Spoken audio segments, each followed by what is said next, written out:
in what may be the single largest dismissal of wrongful convictions in U.S. history. Massachusetts prosecutors announced Tuesday they're going to throw out 21,587 criminal drug cases. The cases were all prosecuted based on evidence or testimony supplied by a former state chemist who admitted to faking tests and identifying evidence as illegal narcotics without even testing the evidence. The chemist, named Annie Dookhan. A Suffolk Superior Court judge heard arguments today on a possible plea bargain for Annie Dookhan, the former state chemist at the center of a state lab testing scandal. Dookhan's attorney says his client is devastated by the scandal that has affected thousands of criminal cases. The attorney argued Dookhan should serve a one-year prison sentence, saying she has suffered enough and there was no evil intent in her actions. Prosecutors say Dookhan should serve 5 to 7 years in state prison. They say her actions have impacted the entire criminal justice system in the state. Well, inside this building, Annie Dookhan created havoc for at least 6 counties. She may have compromised as many as 40,000 cases, and she cost the state millions of dollars. Today, she finally publicly acknowledged the devastation she caused. 4 times in a quiet, shaky voice, Annie Dookhan admitted guilt to 27 counts of obstruction of justice, tampering with evidence, and perjury. Over 14 years, Dookhan altered drug tests and skipped steps in the testing process to cover up her mistakes or to simply enhance her reputation by processing many cases leading to convictions. I find that she understands the consequences of pleading guilty, and I find that her plea has been offered freely, willingly, and voluntarily. Judge Carol Ball sentenced her to 3 to 5 years to MCI Framingham, more than the guidelines suggest, less than what Attorney General Martha Coakley wanted.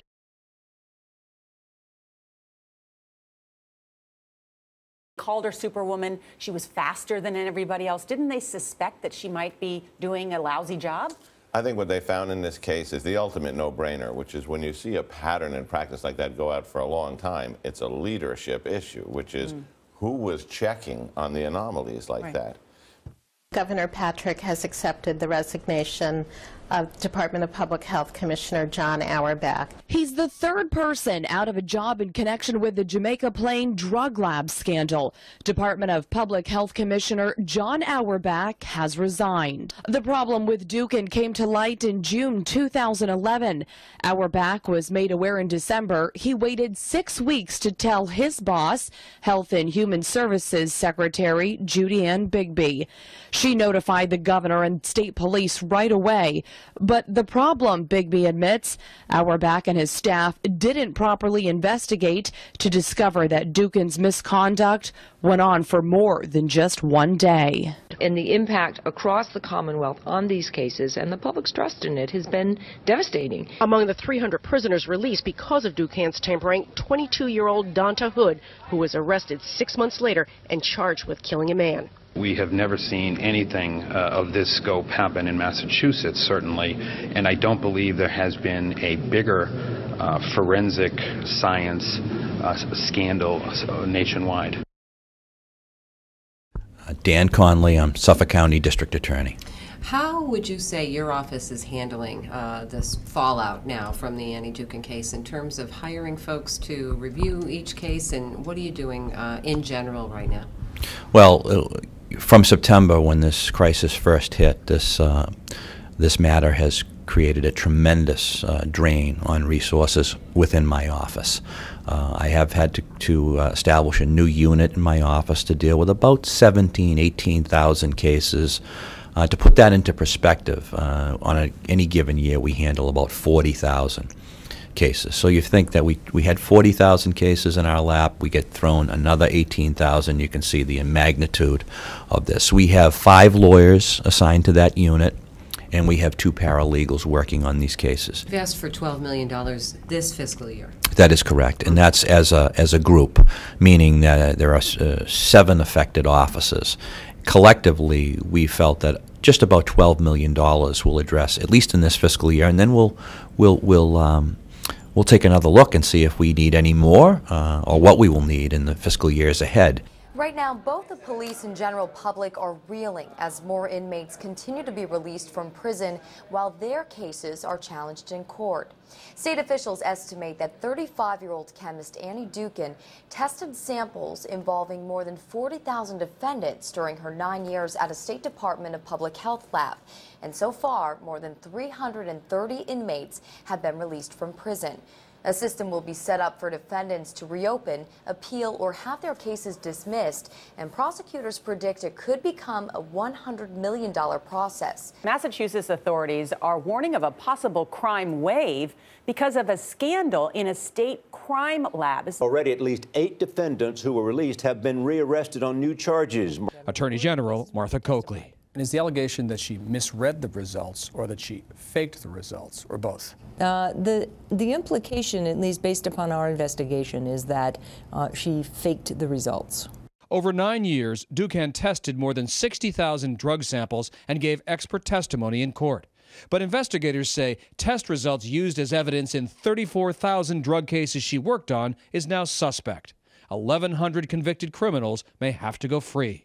It's incalculable for the harm that it's done to the integrity of the criminal justice system. While we don't like some of these guys getting released, that's what the law requires. Dookhan lied about having a master's degree in chemistry, lied in court as an expert witness, and allegedly lied in the lab, mishandling evidence and forging signatures. The state's highest court will decide whether to toss out tens of thousands of convictions linked to the Annie Dookhan drug lab scandal. The ACLU of Massachusetts is asking the Supreme Judicial Court to throw out 24,000 drug convictions linked to Annie Dookhan. The district attorneys who prosecuted those cases argue they can all be retried one at a time. The Massachusetts Supreme Judicial Court is considering whether to overturn roughly 24,000 drug convictions linked to Annie Dookhan.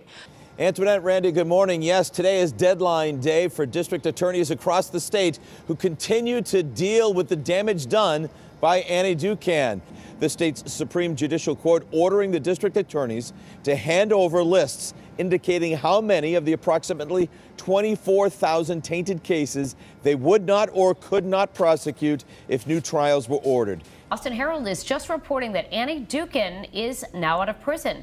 Her attorney says that she was released on parole a couple of weeks ago. She was sentenced to 3 to 5 years in November of 2013 after pleading guilty to several charges of obstruction of justice and tampering of evidence.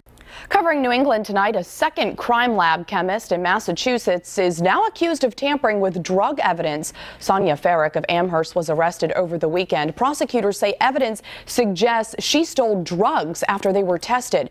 Farrick is charged with drug possession. A second chemist accused of tampering with evidence has pleaded not guilty. Sonia Farrick was arraigned today. She was arrested over the weekend. Prosecutors accuse her of tampering with drug evidence at the state crime lab in Amherst. She's also suspected of stealing drugs. Now, this comes on the heels of the scandal surrounding Boston drug lab chemist Annie Dookhan, which has thrown tens of thousands of criminal cases into question. Ms. Farrick, she's a former chemist who tested drugs for the Massachusetts police departments in thousands of court cases. She pleaded guilty to tampering with evidence of stealing cocaine from the lab and unlawful possession. That was back in 2014. She was sentenced to 18 months in prison. She just got out. Now, these results from this Attorney General investigation is basically putting out all these details now of what the hell went on here. Now, we're talking about this woman handling all these court cases from 2005 to 2013. Almost 30,000 cases while working at this lab doing drug testing and other things like that. Turns out that she was smoking crack the whole time, smoking meth, stealing all these drugs, using them, making them in the lab, all while testing and working on other people's cases related to drugs. She was testing the drugs out by... You bet. Well, that one works. That worked. Yeah. That's definitely a drug. Good shit. Yep. She also testified that she was making crack cocaine for her own personal use.